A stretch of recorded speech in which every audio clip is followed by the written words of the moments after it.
What's up, guys? So I was going back through my videos, I would say from probably about 6 or 7 years ago, and something piqued my interest. And you may be wondering what I'm talking about. It was actually some of my content regarding the operating systems known as Linux, which is the kernel, and then the specific operating systems would be like Ubuntu, Linux Mint, Fedora, blah, blah, blah.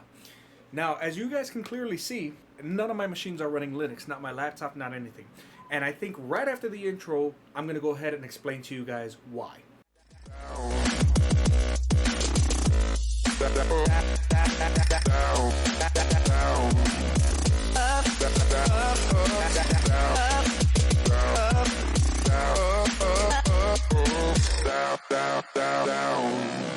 Now at this point, all of my machines, including my gaming/productivity laptop, are running Windows 11. I've had no issue. And to be quite honest, I don't see myself trying to transition to a Linux operating system for any other reason except that I just have too much equipment to try to figure out how to get some sort of Linux equivalent or third-party or community-based project to get my hardware to work the way that I prefer. So I'm going to give you guys a quick list as to why I'm not using Linux, give you guys some reasons why I would like to use Linux, and then probably finish off by discussing why that'll probably never happen. To start off, my Go XLR sound mixer. Now, I actually saw Linus Sebastian talk about how he was able to kind of get his Go XLR sound mixer to work while he was trying to use Manjaro Linux. It wasn't easy.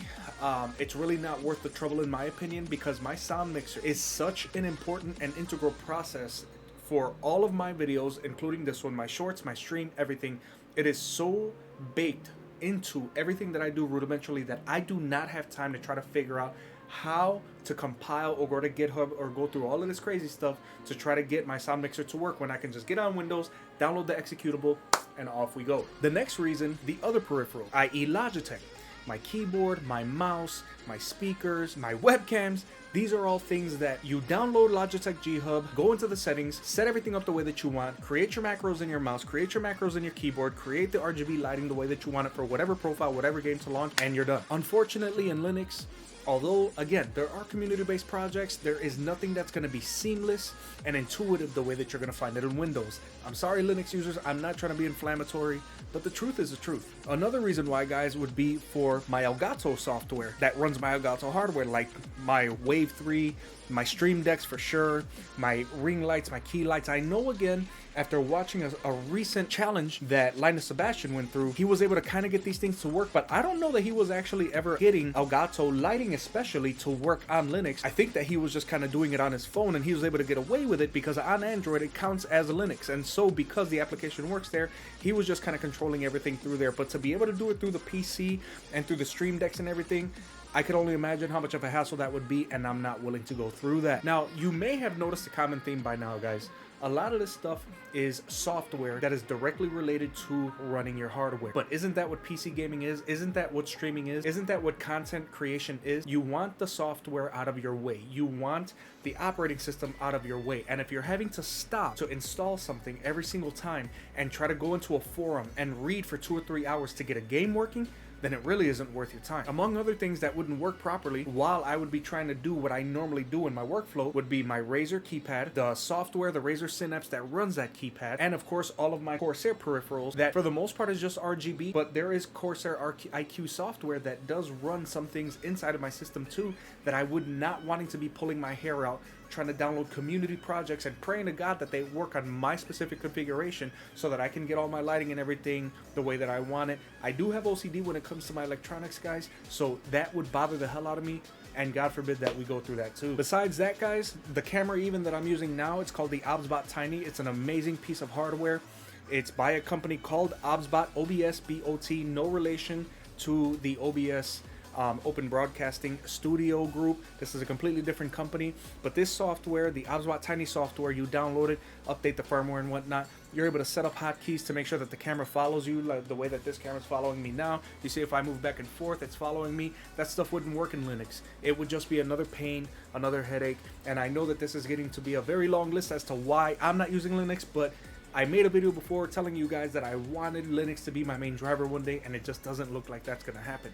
And the final and most glaring reason for me, guys, that I probably will never be on Linux as a daily driver, especially not on this setup here, would be because of the gaming issues, getting games to work. And I know, before anybody jumps in the comments, I know that Proton exists, I know that Lutris exists, I get it, but you have to understand that a lot of the gaming content that I make is on games that use anti-cheat software, and there's no one in the Linux community that can tell me that that has been figured out yet.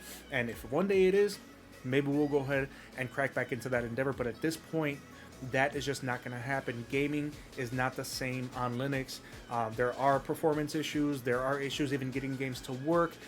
It's just a can of worms that I don't want to open. And lastly, guys, we have to talk about DaVinci Resolve. DaVinci Resolve is what I use to edit all of my videos. That's all I use. I use it on all of my machines, my laptop, when I'm out, when I'm editing on the go, especially my desktops here. And that's not to say there's not great open source software that I use right here, okay? I use LibreOffice on all of my machines because why use Microsoft Office when you can use something that's for free and does literally all of the same things, and all of the files are backward and forward compatible? GIMP is another thing that I use. I've used Photoshop probably a grand total of 5 times in the last 5 years.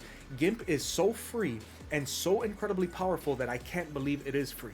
So it's not to say that there are not open source projects that are not worth the hassle, but to make my entire operating system open source and put myself through all of these troubles for all of the things that I'm doing, guys, it just wouldn't be worth it, and the quality of my work would not be the same. Now, that isn't to say that there are not content creators who are not on Linux 24 hours a day and telling you guys how to do things. There is one guy in particular, geekoutdoors.com, who is an amazing Linux content creator. English Bob, who is a Linux content creator from the UK, is another awesome channel. I'm going to link their channels down below so you guys can check them out. But at the end of the day, guys, what they're doing is different than what I'm doing. Geek Outdoors plays a lot of emulation stuff, and English Bob is perfectly content playing the games that work and run just fine natively in Linux. That's great. However, even he and I have had discussions about how you just cannot run games like Fortnite and Apex, and good luck trying to run those games and then especially make content on top of it. And so if you've made it to this part of the video, I thank you guys. I know that this is probably a video answering a question that nobody really asked, but the reason I'm saying it is because I feel a responsibility to all of the people who liked my Linux videos, and that is in the tens of thousands. And it's not because I'm bashing Linux, it's not because I'm trying to be inflammatory, it's not because I don't love Linus Torvalds. I think he's one of the most brilliant minds the world has ever seen. However, because of my workflow and what I do, I just don't have time for things to be in my way. And do I believe that the year of the Linux desktop is still possibly in the future? Yeah, because Android is a thing. So I don't know. That's a hard question to ask, guys. And until this day, there are things on Linux that still don't work, that didn't work when I did those original Linux videos 6 or 7 years ago. But is that to say that if you're not doing something so complex, you can't use Linux? I actually encourage you to. If you're running a laptop, if you're running a desktop, and all you do is check emails and watch Netflix and play the occasional game, Linux can run your computer just fine, and in many ways better than Windows. I am not a fanboy, guys. I'm just a fan of the things running right and running when I need them to run with a minimum of hassle. So guys, I hope that this was helpful. I hope that this would be at least remotely entertaining for some of you guys. Remember, guys, Jesus Christ is the Lord. He is the truth, the way, and the light. There is no other way to heaven except through him. Always remember that, guys. Be safe, be good, be blessed. I'll see you when I see you, and remember that tomorrow is not promised to anyone. Peace, and have a good one, guys.